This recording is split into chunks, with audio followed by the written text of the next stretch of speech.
Hola colegas, bienvenidos y bienvenidas a un nuevo episodio de el podcast de Consultoría Social UI. Para quien no me conoce, yo soy Paula, la anfitriona, y también me acompaña María de los Ángeles López, nuestra directora y fundadora de Consultoría Social UI. En el encuentro de hoy vamos a abordar las entrevistas en el área social. Creo que es algo que en su rol es muy recurrente, ¿no? Tienen que utilizar esta herramienta muy seguido. Y quería que Ángeles nos contara un poquito más sobre qué son las entrevistas en el área social, pero específicamente para las trabajadoras y los trabajadores sociales. Hola, ¿qué tal? ¿Cómo están? Bienvenido a este nuevo encuentro. La verdad que para nosotras es un placer como representantes del equipo de consultoría social. Bien, acá Paula me está preguntando y bueno, uno de los temas que queremos traer hoy, como bien dijo ella, el tema de la entrevista. Es así, digo, la entrevista es una técnica, es una herramienta muy utilizada por nosotros, los trabajadores y trabajadoras sociales, que nos permiten hacer el relevamiento de datos, de información ante determinada situación para luego poder plasmarlo en el informe social. Una entrevista puede ser estructurada, como cuando, por ejemplo, ya están las preguntas realizadas de antemano, por ejemplo, en una encuesta semiestructurada, donde nosotros debemos extraer realmente una información que es imprescindible, que es el objetivo de esa determinada entrevista y no puede faltar a la hora de la elaboración del informe y del análisis de esa entrevista, semiestructurada, porque además hay un espacio al final o en el medio de la entrevista donde se puede hablar libremente tanto el entrevistado como el entrevistador. Después tenemos la entrevista no estructurada, que es una entrevista libre, pero que igual siempre tiene un hilo conductor, o sea, siempre cada entrevista que vamos a realizar va a tener un objetivo, va a tener un propósito por el cual lo vamos a realizar. Nosotros cuando vamos a realizar una entrevista, ya sea en una institución o una entrevista domiciliaria o una entrevista interdisciplinaria, vamos a fijar cuando podemos, porque en otras ocasiones realmente las entrevistas se realizan de forma espontánea, es decir, surgen de forma espontánea, como les decía, pero también lo que tratamos es fijar un día, una hora y un lugar para que esa persona también pueda lograr presentarse o estar presente en esa entrevista. Es una herramienta muy rica y que también tenemos que ser muy cuidadosos a la hora de hacer este relevamiento de datos, como les decía, porque nosotros siempre nos respaldamos y le tenemos que decir a las personas que vamos a entrevistar, o sea, personas, familias o grupos, que estamos respaldados por el código de ética, donde el secreto profesional es, eh, es este, Esencial, es ¿no? necesario y es fundamental y hay que cumplirlo, ¿verdad? Entonces, cuando nosotros le informamos a la persona le damos confianza, le damos garantía de lo que hablamos allí a la hora de elaborar el informe. Nosotros vamos a saber manejar esa información y no necesariamente vamos a especificar lo que vamos a poner en el informe, como por ejemplo, si nosotros notamos una situación conflictiva, es decir, o una X conflicto familiar entre adolescentes que no vienen al caso, o sea, que no vienen al objetivo de la entrevista, nosotros vamos a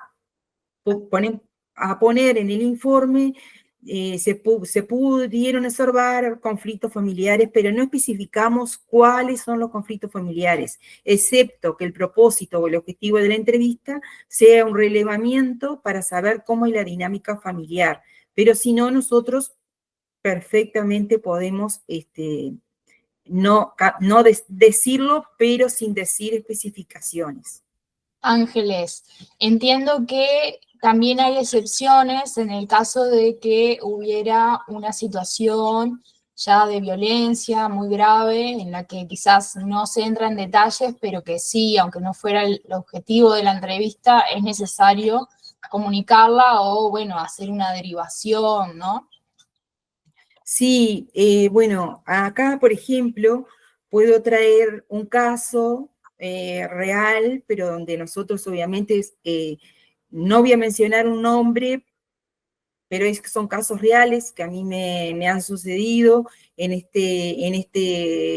esta trayectoria de varios años de realizar informes socioeconómicos, cuando las familias que no presentan los recursos necesarios para cubrir una cuota de una institución educativa privada, solicita una bonificación en la cuota y nosotros como trabajadores sociales realizamos la visita domiciliaria con la lectura previa de toda la documentación, pero además durante la entrevista, que es en el domicilio de la alumna o el alumno,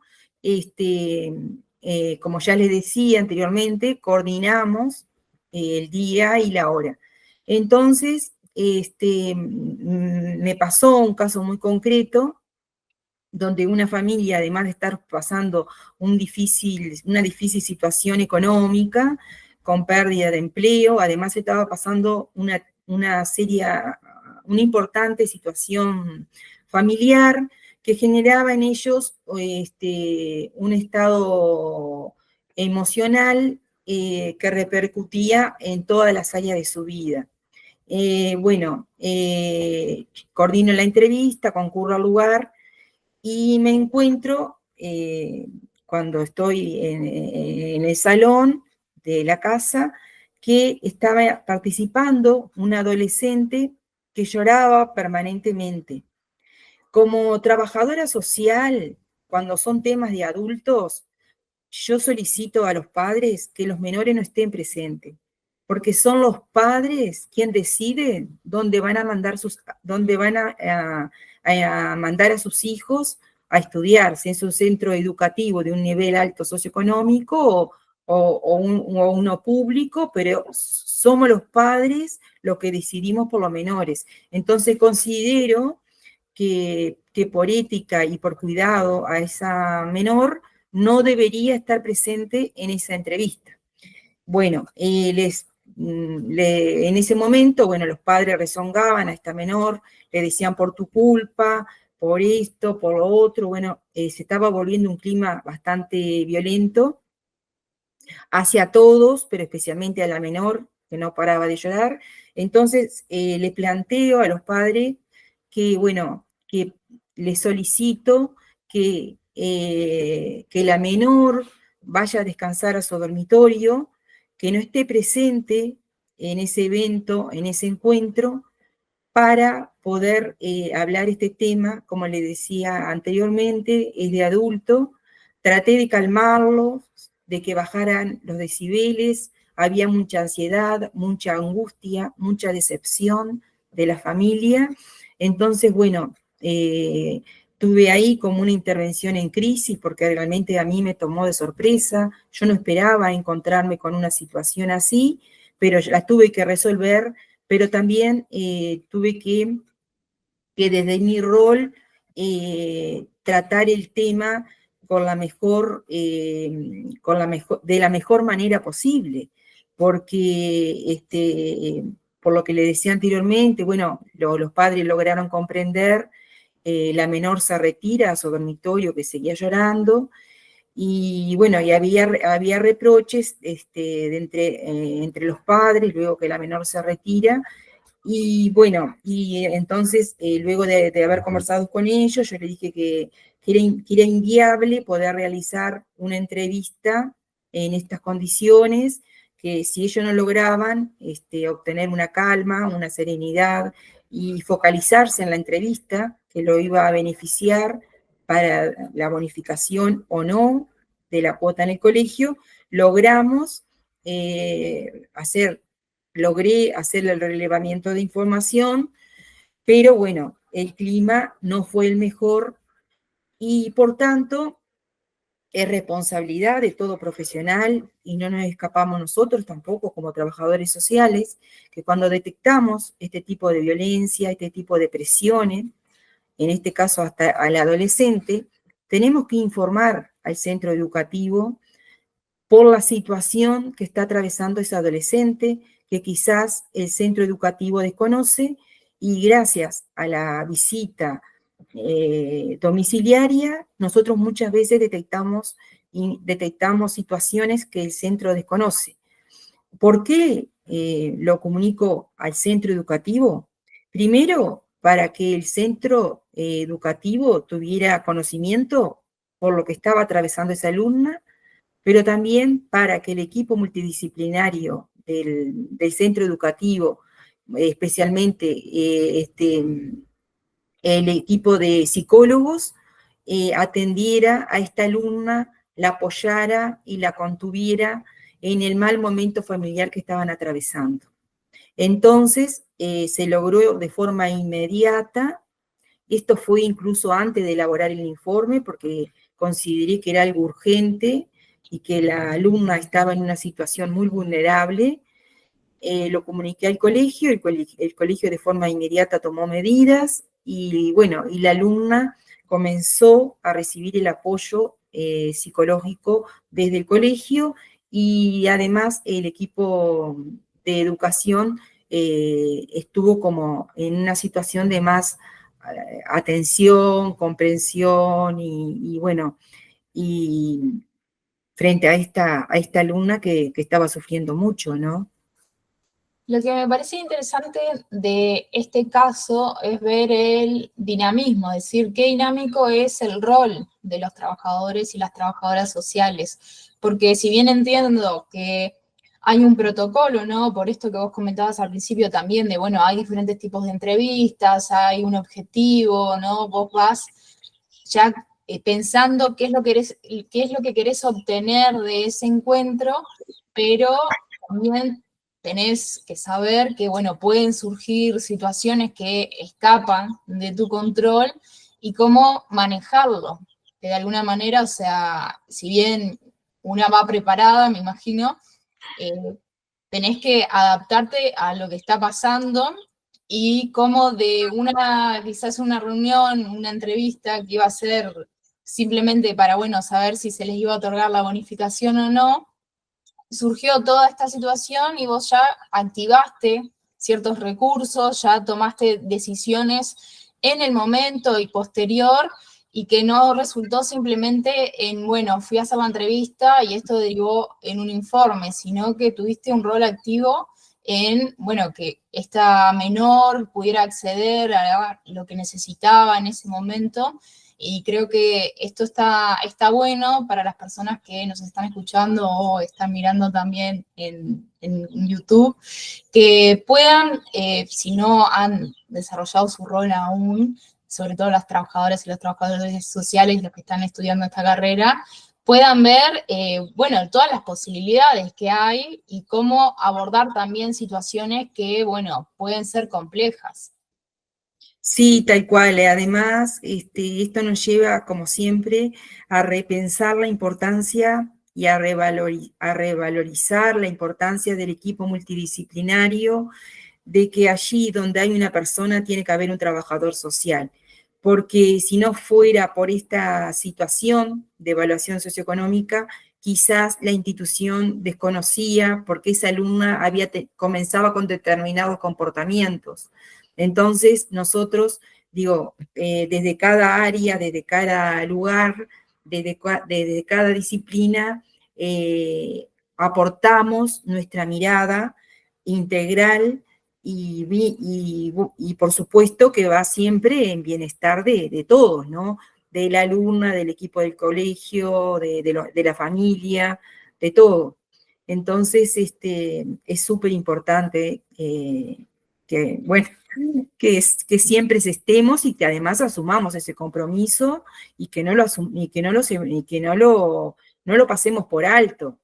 Tenemos que ser responsables, porque ¿qué pasaría si mañana esa niña o ese adolescente toma una actitud negativa hacia su vida, por ejemplo, ¿no? Sí, ahí está este factor que, bueno, nosotras más en privado hablamos, que Ángeles siempre me trae esta importancia de la prevención, de que ustedes mayoritariamente trabajan para la prevención justamente de, bueno, situaciones bueno, que a veces la van a abordar y ya es una situación problema, pero que eso no escale a algo aún peor, digo, ¿no? Que tome como otra dimensión.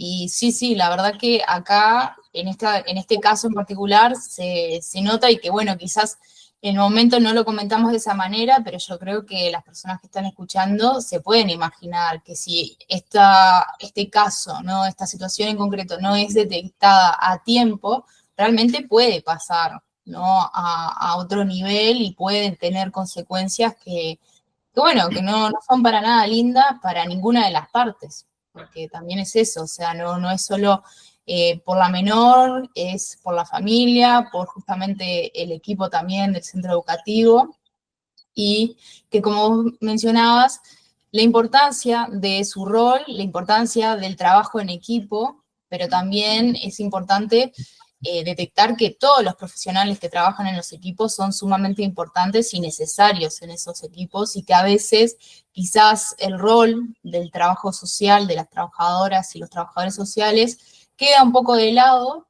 pero que acá vemos la importancia realmente de que exista esa pata dentro de los equipos. Sí, sí, tal cual.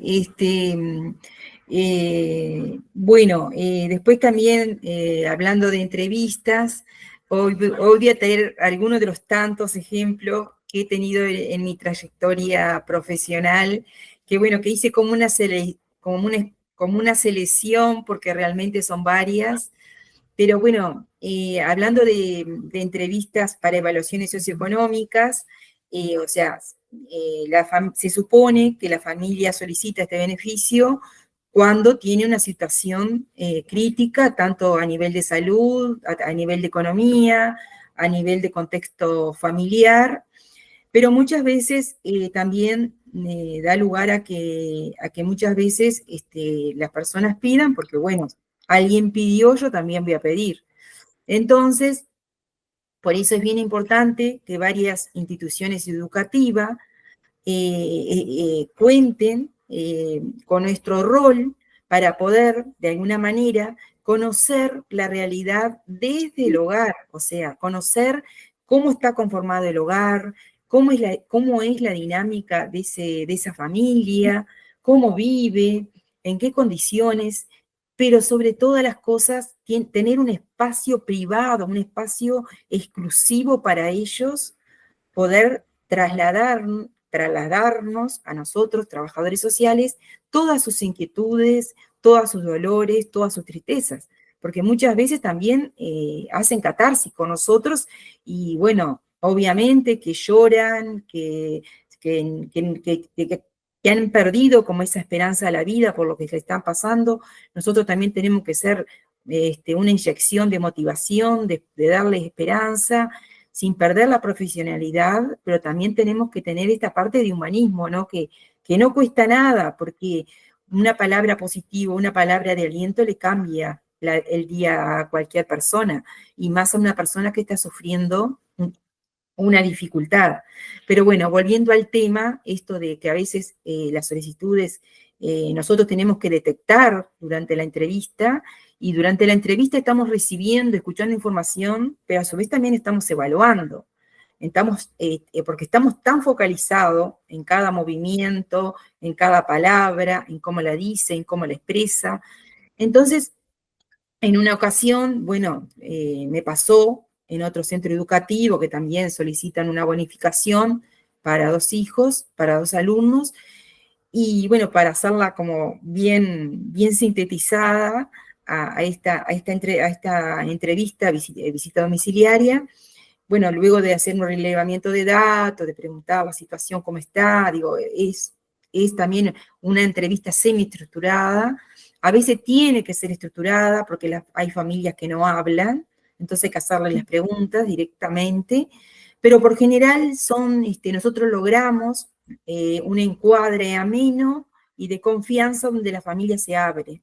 son muy pocas, en mi caso, que no se han abierto a hablar, a hacer catarsis, a llorar, porque está como siempre eso de que no hay que llorar porque es vergonzoso, y bueno, yo le abro ese espacio también que es muy rico para esa persona que pueda desahogarse a través del llanto, el dolor que está atravesando, ¿no? Y que muchas veces tiene que esconderlo o porque están sus hijos o porque están estos prejuicios, no, yo tengo que ser fuerte, no puedo llorar.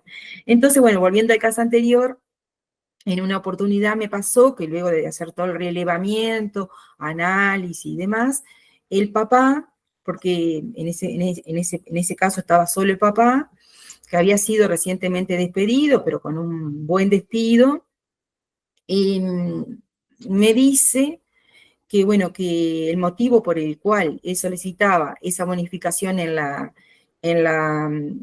cuota de sus hijos es porque no quería hacer uso de sus ahorros. Entonces, bueno, ustedes sacarán sus propias conclusiones, ¿no? Si son ahorros, ¿para qué son? Son para, se supone, para cuando estamos atravesando un momento difícil y poder hacer uso de ahorros. Pero ¿qué pasa? Muchas familias prefieren que las instituciones se sacrifiquen, que sí hagan un esfuerzo, porque cada institución tiene que hacer un esfuerzo también de sus recursos para dar una bonificación. Entonces prefieren que solo una parte haga el esfuerzo y ellos no, seguir con la vida como nada. Así que bueno, eso fue Sí, una creo que, experiencia también que disculpa. todo queda plasmado, o sea, queda plasmado, queda informado y siempre hay una sugerencia, hay una consideración, una recomendación en cada informe. Sí, Sí, Paula. que acá, claro, hay que traer esto de que estamos hablando de la educación de los hijos, las hijas de estas familias, ¿no?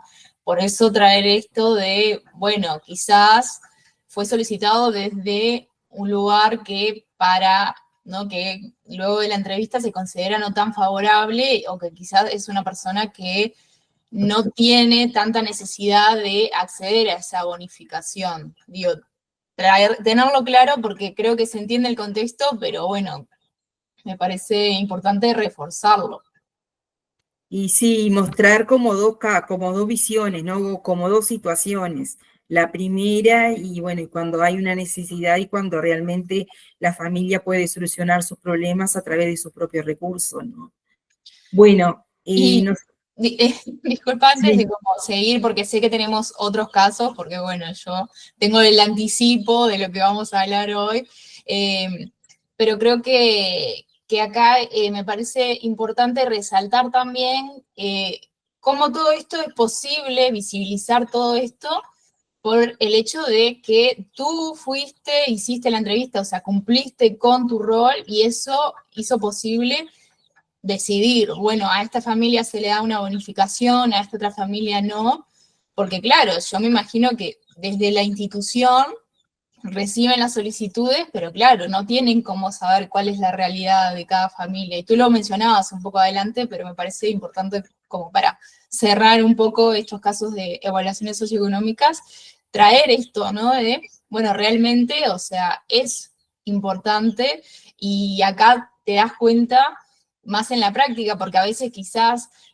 decimos, sí, bueno, es importante el rol y entramos más como en un desglose de, bueno, la trabajadora hace esto, esto y lo otro, pero a veces no tomamos esa dimensión hasta que escuchamos y decimos, ah, mirá, pero va a las casas, hace las entrevistas, nota ciertas situaciones, identifica, va y activa recursos, ¿no? Como en el caso de la menor, que luego te contactaste y bueno, todo eso fue posible por una gestión que tú realizaste en ese momento. sí, sí, tal cual. Y algo que me faltó además agregar con respecto a las entrevistas, por ejemplo, de evaluaciones socioeconómicas, que la institución previamente hace un relevamiento de toda la documentación, es decir, de los ingresos que tiene, ingresos y egreso que tiene esa familia. Entonces, a mí también después me permite hacer una evaluación con datos comparativos. O sea que también es un informe cualitativo y cuantitativo, donde se pueden hacer evaluación, o sea, establecer una evaluación con los datos comparativos que son llevados, con los comparación de datos, con lo que nos dan en el colegio y con lo que recibimos nosotros, que a veces hay divergencias, ¿no? Y en eso tenemos que estar atentos también, porque en eso está la lucidez nuestra, en la preparación que tenemos que tener y la apertura mental que tenemos que tener en ese momento, para poder detectar cada caso, porque a mí muchas veces me pasó que en la información del colegio daban una determinada cantidad de dinero menguada en respecto a la que yo relevaba en la entrevista, porque por más que yo reciba la información documentada, es decir, los recibos de sueldo, todo eso, yo luego trato de alguna manera, con mucho respeto, con mucha delicadeza y con mucha educación, por supuesto, porque son datos de la familia, pero ahí, por ejemplo, habían ingresos que no lo habían declarado en la documentación entregada al colegio.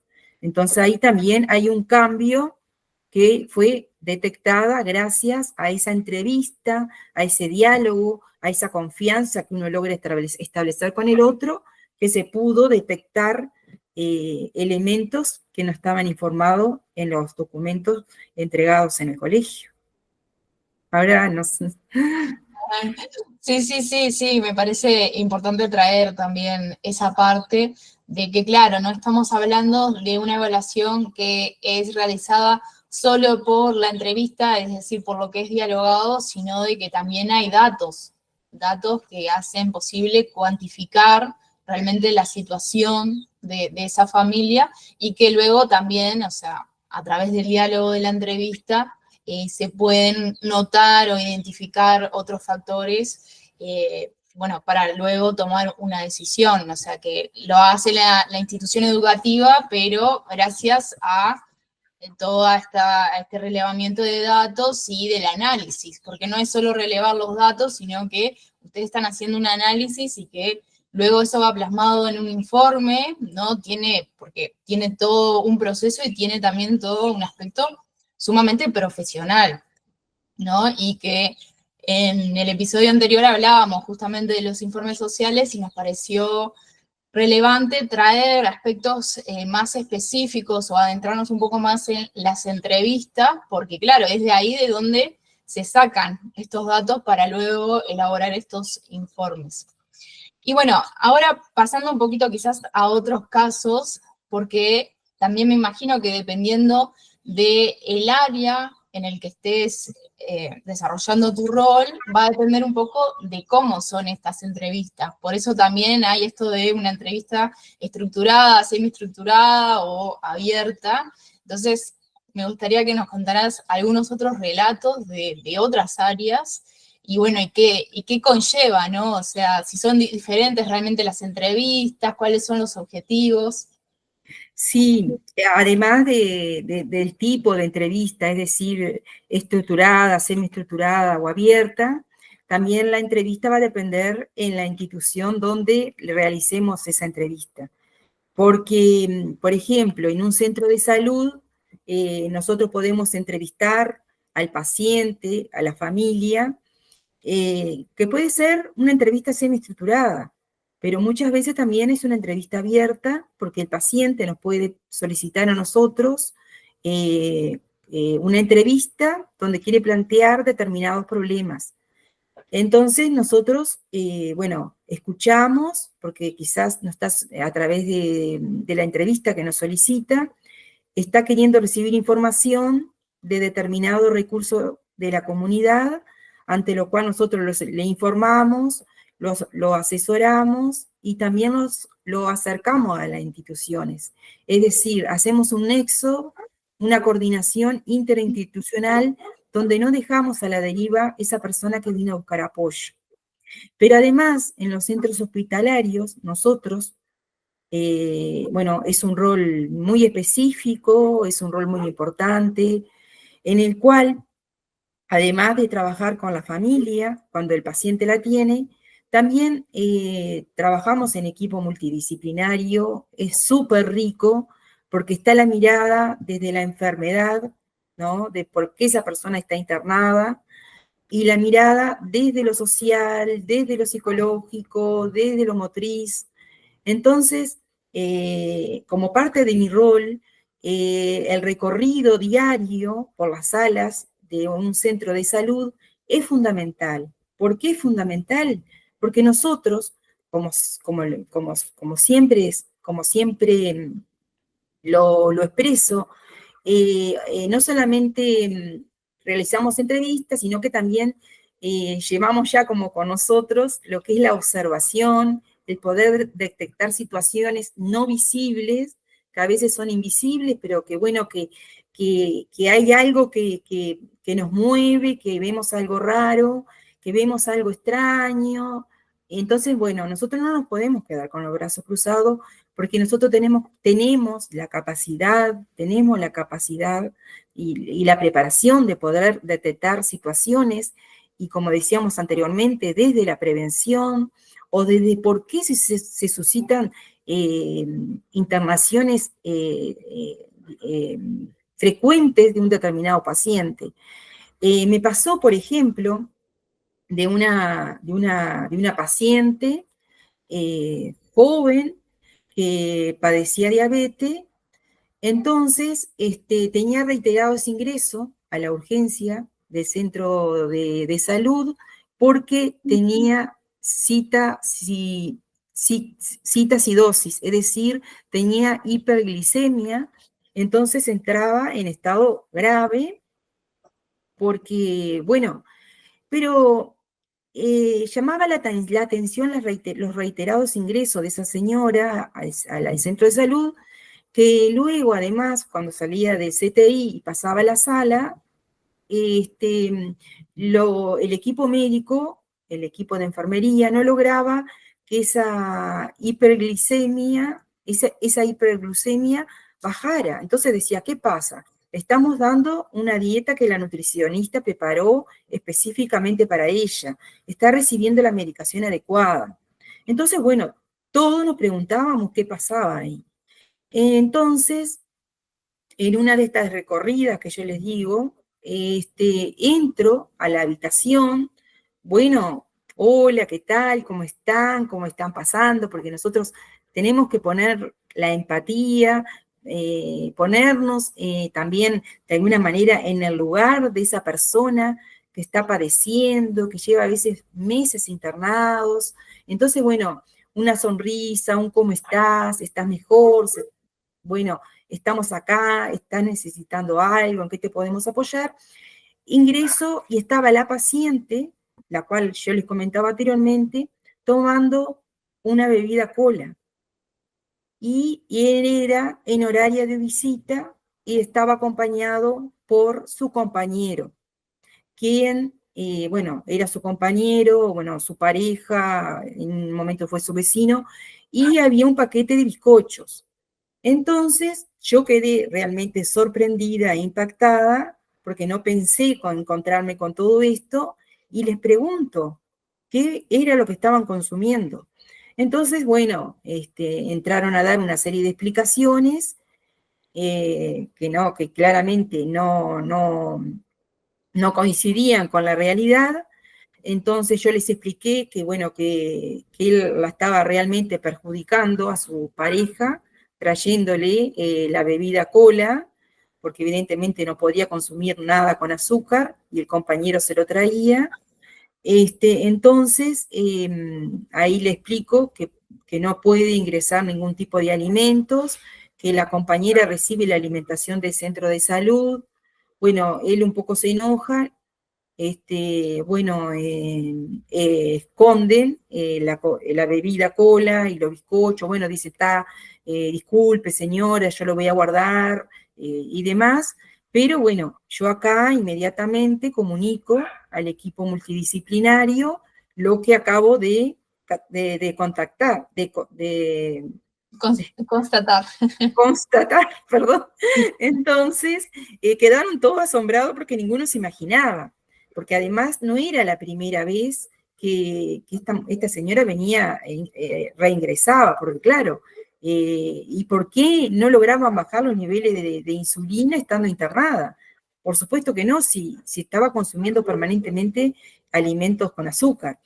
Entonces ahí, bueno, después de reuniones con el equipo multidisciplinario y el director de la institución, el director técnico, resolvieron que, bueno, que esa persona ya no podía ingresar al centro, pero sí, como trabajadora social, logré contactarme con una hermana que vivía en el interior y que se comprometía a apoyarla, y a partir de ese momento, la hermana luego se traslada al departamento de Montevideo, que era del interior, a acompañarla.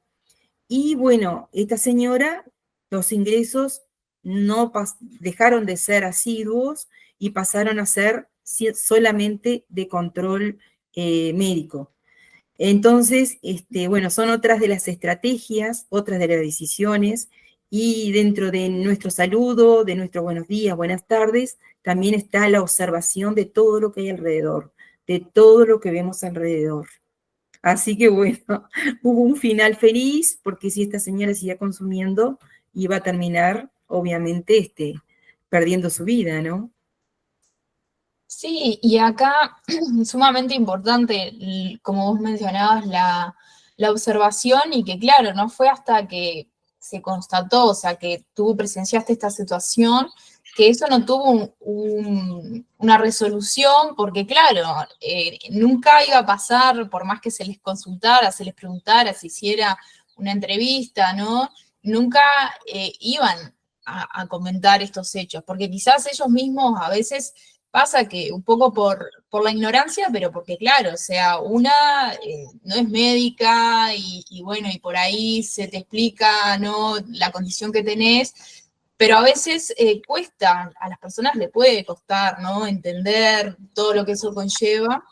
Entonces por ahí lo hacían, sí, desde un lugar de, bueno, no pasa nada, y como, ¿no?, ella tenía la posibilidad de ingresar al centro de salud, ¿no?, y tratarse, quizás esto era como, bueno, Tano, no pasa nada, pero en realidad sí, y no fue hasta que vos pudiste ver esa situación que luego se tomaron las decisiones y que realmente esa situación cambió, ¿no? Y que hasta el momento era un misterio. Yo me Sí, imagino, ¿no? totalmente. Porque un misterio, porque más haciendo el tratamiento dentro del centro de salud, eso me imagino que era un caso para, ¿no? Era un caso para investigar, Sí, sin duda, sí, sí. sí, sí, sí. Bueno, este era un ejemplo de una entrevista así un poco épica, ¿no? Porque realmente, bueno, uno de los temas o una de las posturas que tomamos también nosotros como trabajadores sociales, porque claro, nosotros estamos, por eso es que siempre digo la importancia de la vocación, la importancia de hacer lo que nos gusta y de lo que queremos, porque evidentemente vamos a encontrarnos con situaciones favorables, felices, positivas, sí, pero la mayoría van a ser situaciones de dolor, de pérdida y de poder brindar apoyo y consuelo a esas personas que están padeciendo, que están sufriendo, ya sea en un centro de salud, en un, en un centro educativo, bueno, en un centro hospitalario, bueno, en cualquier lugar donde nosotros podamos estar trabajando y recibir esa población, y podernos también tener la empatía sin perder la objetividad, porque seamos empáticos, tenemos que ser empáticos un poco para ponernos también del otro lado. Entonces, muchas veces pasa que las personas que vienen hacia nosotros nos ven como personas que vamos a impresionarlas, que vamos a denunciarlas, que vamos a ejecutarlas. Entonces, como que genera muchas veces, o sea, me refiero a quienes no conocen el buen rol del trabajador social, porque lamentablemente, como en todas profesiones, digo, hay buenos y malos trabajadores sociales, porque hay quizás, no sé, yo no voy a juzgar cuál es el motivo, quizás no es la carrera que ellos quisieran desempeñar, y bueno, y en los hechos así se ve, ¿verdad?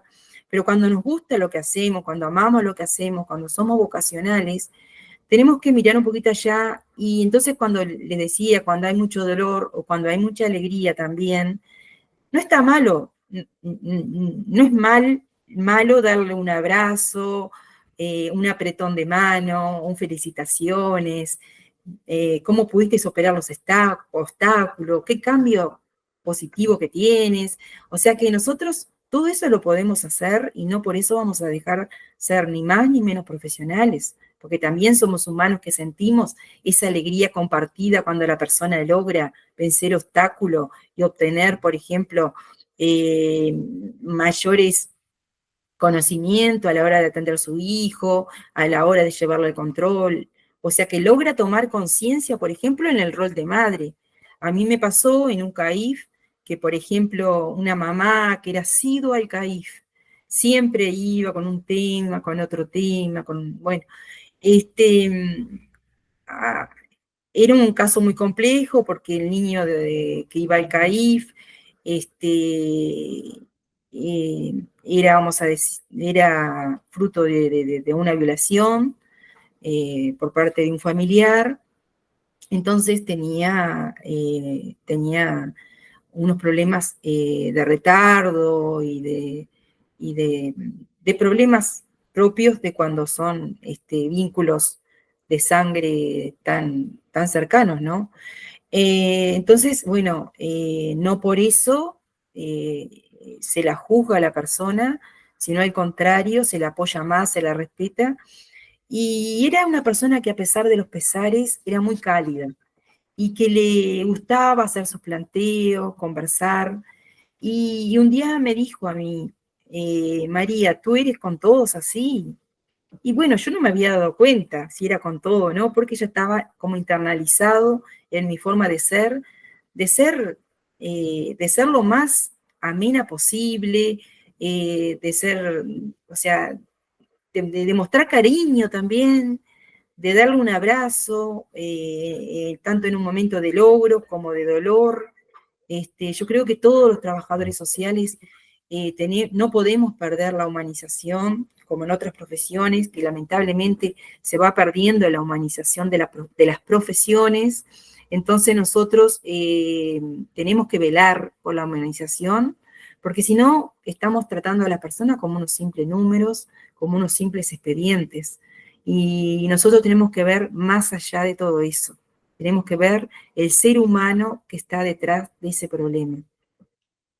Sí, construir esta calidez, ¿no? Que sí, que es necesaria, ¿no? No solo importante, sino necesaria, porque claro, muchas veces ustedes son los contactos directos con estas personas que están atravesando por situaciones difíciles y que muchas veces me imagino que, aunque tengan familias, porque a veces puede pasar de que no, tampoco la familia necesariamente sabe, ¿no?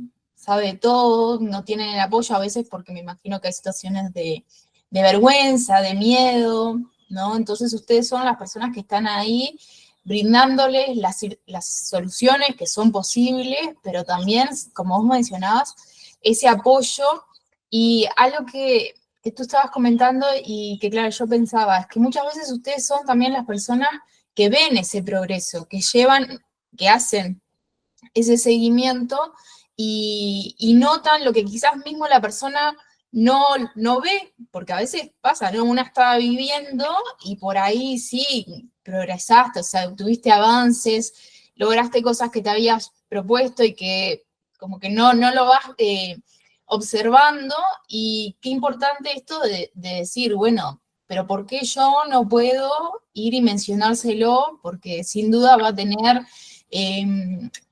bueno, va a ser algo positivo para esa persona y que es importante, y sobre todo en estas situaciones que son vulnerables, ¿no? Delicadas, complejas, y que sí es importante tener esta parte humana y reforzarlo, y que claro, muchas veces viene, sí, como vos lo mencionabas, con la vocación, pero que bueno, yo creo que una vez que una está realizando su trabajo, quizás también puede pasar que quizás por la personalidad de una no sea la persona más cálida, pero hay maneras de serlo sin necesariamente a veces recurrir a, bueno, al tacto, ¿no? A lo físico, pero a veces la forma en la que nos comunicamos, el lenguaje que utilizamos, ya da ese, bueno, ese soporte que la persona necesita. Sí, claro, está bien como tú lo expresas, es que la espontaneidad es algo de cada uno, ¿no? Porque hay quienes somos más expresivos y otros no. De repente están viviéndolo, pero no, tampoco como profesionales lo manifestamos, ¿no? Digo, eso depende de cada uno, pero está bueno lograrlo, decirlo, porque estamos motivando a esa persona, a esa familia o ese grupo a que siga adelante y a que pueda. Porque ¿cuál es el rol del trabajador social?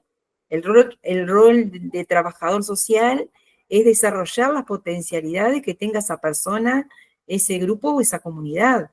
Entonces, cuando nosotros vemos que esas potencialidades se están desarrollando de una forma afable, confiados y con alegría, y cuando se logre el objetivo y se lo ve que de repente de ser una persona totalmente dependiente pasa a tener una independencia, ¿cómo no lo vamos a felicitar?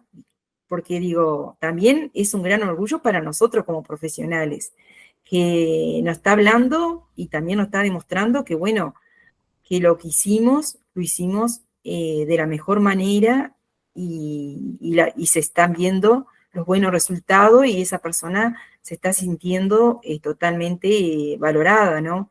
Que de repente se sentía desvalorizada, con autoestima muy baja, muchas veces deprimida, entonces como que bueno, esos pequeños pero grandes pasos que se van dando suman a un todo, porque va a repercutir en su hijo, en su familia, en su vecino, en sus compañeros de trabajo. Sí, esto sin duda es un mensaje para incentivarles a que, bueno, vayan cultivando esa calidez, entendiendo que, bueno, cada persona lo va a expresar de diferentes maneras. Un poco eso era lo que quería traer anteriormente, de que, bueno, es entendible que por ahí a ustedes no les nazca esto, ¿no? De, bueno, el abrazo, pero a veces la calidez puede estar justamente, como lo decía antes, en las palabras, ¿no? En, bueno, a veces también en la paciencia, ¿no? Porque también hay casos, me imagino, de personas que realmente están muy desorientadas y que a veces ni siquiera es que nosotros le digamos una palabra, bueno, yo sumándome como si fuera también trabajadora social, pero a veces ni siquiera es las palabras de aliento, sino el que la persona nota que, bueno, que a pesar de la situación, vos le tenés paciencia para explicarle bien todo, hacer el seguimiento del caso. Entonces, cultivar esa calidez de la forma en que le salga a cada uno y a cada una. Pero que es importante, ¿sí? Y bueno, yo en todos esos años que he trabajado con Ángeles, con Camila, con el equipo, me doy cuenta de la importancia del rol que ustedes cumplen, pero también, sin dudas, esta importancia de traer este lado humano, esta calidez humana, y que sobre todo en el rol de ustedes es súper necesario, pero yo creo que en general nos está faltando un poco. Entonces me parece importante para ustedes, que son las personas que muchas veces tienen el primer contacto con, bueno, estas personas que están atravesando por situaciones difíciles, tener presente que es necesario desarrollar este lado más humano y este trato más humano. Y bueno, Sí, también tenemos muchas veces, nos pasa como a la inversa también, ¿no? Eh, que, bueno, que la puesta de límite está siempre y que nosotros tenemos que tener claro también de que hay un límite para todo, ¿no? No podemos excedernos ni para un lado ni para el otro, pero también me ha pasado que personas que he entrevistado en alguna institución, se ha dirigido mal a mí, me ha hablado de forma violenta, ha tenido amenazas o enojos que que si bien uno conoce muchas veces las causas por las cuales está enojado, por las cuales está frustrado, por las cuales es violento, no podemos permitirnos que nos violenten, porque si no nosotros estamos haciendo como una retroalimentación de violencia y aceptando la violencia. Por lo tanto, cuando suceden estas situaciones de violencia, que son comunes, y más hoy como está la sociedad, y que no va en el nivel socioeconómico, cultural, se está en todos los niveles, nosotros también tenemos que poner límites. Podemos comenzar como tratando de bajar a esa persona los decibeles, bueno, con nuestro tono de voz, conversando, que bueno, que nuestra intención no es perjudicarlo, sino apoyarlo. Bueno, dependiendo del tema, es la forma como nos vamos a dirigir, pero no podemos permitir violencia. Si llegado un momento nosotros utilizamos estas estrategias, mejores estrategias para poder lograr tener un trato ameno, una entrevista adecuada, no logramos, y porque la persona tampoco pone un granito de arena para bajar y para aceptar y reconocer que tiene un comportamiento inadecuado, a alguien que no se lo merece, bueno, nosotros tenemos que decirle, señor o señora, en estas condiciones no podemos trabajar. Por favor, lo invito a que se retire. No, pero que sí, no. Usted cuando esté tranquilo, cuando se sienta mejor, yo lo voy a estar esperando, pero no para que me trate de esta manera, porque nadie se merece la manera que usted me está hablando, la manera que usted me está tratando, la manera como usted me está amenazando. Entonces, bueno, lo invitás a retirarse, que pase bien, chao. ¿Y nosotros qué hacemos ahí? Porque supongamos que esa entrevista era solicitada por INAU, ¿sí? Para poder corroborar o para poder conocer cómo están los hijos. Entonces, nosotros tenemos la obligación de responder cada expediente, pero también no por eso vamos a dejarnos que nos falten el respeto y avalando de alguna manera la violencia. Entonces, cuando hacemos el informe social, tenemos que hacer la aclaración. Y nosotros informamos que dadas que las condiciones de la entrevista no fueron las adecuadas, no se pudieron realizar los relevamientos necesarios que la institución solicita. Saludo atentamente, trabajadora social, y con la fecha y hora del día de la entrevista. ¿Sí? O sea, esto también suele suceder, que debemos interrumpir la entrevista o no hacer la entrevista, porque no va a tener ningún beneficio, sino todo lo contrario.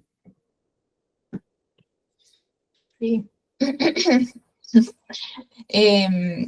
Sí, que eso tiene que quedar registrado también, porque es un antecedente y que muchas veces pasa de que, claro, no sos solo tú la que tiene contacto con esa situación, sino que hay todo un equipo y es importante que todas esas personas sepan y la situación que se está dando y cómo, para saber cómo mejor abordarla a futuro también, y que si viene otra trabajadora social, por ejemplo, ¿no? Porque cambian, que bueno, que todas las personas que atraviesan sepan de cómo se dio la situación y que sin duda eso da para, bueno, tener una mayor comprensión en general de la situación. Bueno, creo que abordamos de manera bien completa la entrevista. Antes de finalizar, les queremos comentar que el sábado 17 de mayo, que ya se acerca, vamos a estar dando una capacitación en donde vamos a abordar específicamente la entrevista en el área social y también los informes sociales, es decir, la elaboración de informes sociales. Están todas invitadas, invitados a sumarse. En nuestras redes sociales van a encontrar toda la información para poder sumarse, van a poder encontrar el programa contenido y bueno, si les surge alguna duda, si quieren consultarnos algo, sobre la capacitación, pero también sobre las entrevistas, si quieren, ¿no? Aclarar alguna duda que les haya surgido. Nos pueden dejar en comentarios, nos pueden mandar un mensaje, que estamos presentes en Instagram y en LinkedIn también, y bueno, nuestro correo también siempre está abierto. Quiero agradecer a todas las personas que nos han acompañado, a todas las personas que nos apoyaron en el primer episodio. La verdad que estamos súper contentas de poder estar acá desarrollando este proyecto y que deseamos que se vengan muchos episodios más. También, si nos quieren sugerir algún tema en específico que les gustaría que abordáramos, nos pueden dejar en comentarios. Y bueno, Bueno, también digo, agradecerles a todos ustedes el acompañamiento en esta nueva experiencia de Consultoría Social UI, pero yo quiero aclararles algo con respecto a las entrevistas. En este episodio yo traté las entrevistas de una manera muy superficial. El día de la capacitación yo voy a ahondar en cada caso. Es decir, los casos tratados van a ser ahondados, o sea, por qué, cómo y para qué fueron trabajados de determinada manera y cómo ante determinadas situaciones nosotros intervenir. También van a tener las posibilidades de ustedes hacer planteos desde el lugar donde trabajen, porque nosotros generalmente vamos a ser la cara visible o representante de determinada institución. Entonces, también tenemos que ser conscientes y responsables de cómo nosotros asumimos cada caso. Es el precedente que vamos a dejar de la profesional, pero también de la institución. Entonces, para hoy elegimos como una especie de decir, bueno, empezamos como por informes, pero bueno, ¿de dónde sacamos esa información para plasmarla en los informes? El día de la capacitación vamos a ahondar en todo esto, obviamente, pero además vamos a poner más casos y, como le decíamos, vamos a elaborar un informe en conjunto y le vamos a explicar por qué se informa de esta manera y cómo. Es decir, porque muchas veces recibimos tanta información que no la sabemos ordenar, por ejemplo, que no sabemos darle un cierre, que no sabemos dar una sugerencia o mismo hacer un diagnóstico. En la capacitación va a ser un encuentro maravilloso, como son siempre, en esta gran comunidad de colegas, y que quiero que cada día sea mayor. Y bueno, qué decirle, que gracias y que nos vemos. Chau, chau. nos vemos en el próximo episodio y para las personas que se sumen en la capacitación, nos vemos el 17 de mayo.